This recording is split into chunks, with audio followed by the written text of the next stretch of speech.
En Europe centrale, les rendements des obligations d'État à 5 ans se sont globalement repliés depuis le dernier point haut observé en 2022, période à laquelle les incertitudes géopolitiques se sont accentuées.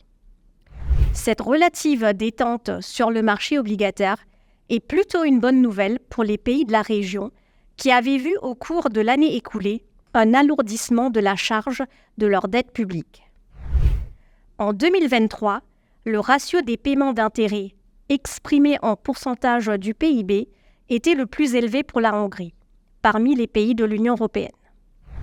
À court terme, la baisse des rendements obligataires pourrait néanmoins ralentir et ils resteront probablement à un niveau supérieur à celui de la période pré-Covid-19.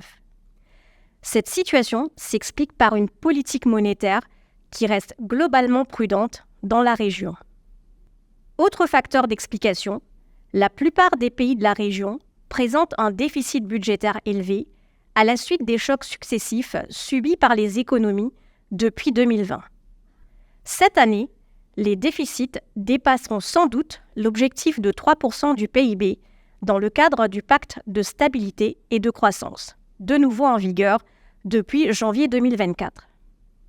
D'ailleurs, plusieurs pays, dont la Pologne, la Hongrie et la Slovaquie, font déjà l'objet d'une procédure pour déficit excessif.